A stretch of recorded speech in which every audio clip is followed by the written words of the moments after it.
శ్రీ గురుభ్యో నమః. శ్రీ గురుభ్యో నమః.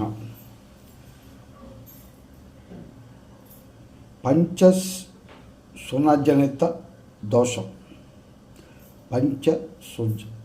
సుజనిత దోషం పోవడానికి బలి వేశ్య దేవో హోమాన్ని నిత్యం చేసుకుంటూ ఉండాలి. రైతు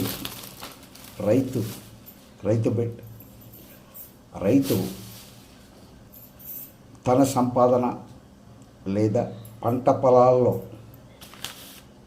6వ భాగాన్ని రాజుకి, 25వ భాగాన్ని భగవంతుడికి, 33వ భాగాన్ని బ్రాహ్మణుడికి ఇవ్వాలి. దీనివల్ల కృషి, హింస, పాపం అన్నది ప్రక్షాళన అవుతుంది. ఈ విధంగా ఇవ్వకపోతే పన్ను ఎగ్గొడితే అంటే భగవంతుడికి ఇవ్వాల్సిన పన్ను ఎగ్గొడితే కనుక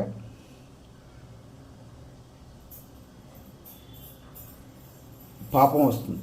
ఈ పాపాన్ని దొంగతనంతో సమానమైనదిగా భావించాలి. అలాగే ఎవరన్నా కాలం చేసినప్పుడు అశౌచం పడుతూ ఉంటాం.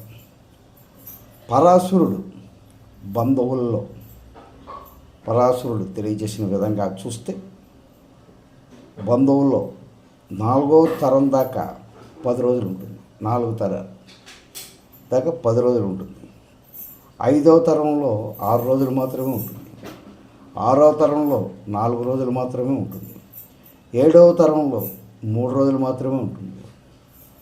పరదేశంలో ఉన్న బాలకుడు పోతే మృత శౌచం పెద్దగా ఉండదు. వార్త వినగానే స్నానం చేస్తే సరిపోతుంది అన్నమాట. అంటే పూర్వకాలం నుంచి కూడా ఆదరణ అనేది ఉండేది.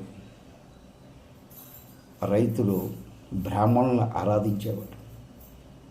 ఈరోజు ఇదివరకు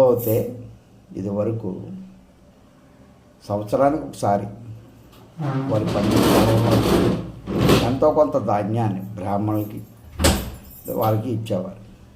ఇప్పుడు ఆ విధానం పోయింది. ఆ విధానం ఇప్పుడు దశమ భాగం అని క్రైస్తవులు అవలంబిస్తున్నారు. ప్రతి మాసం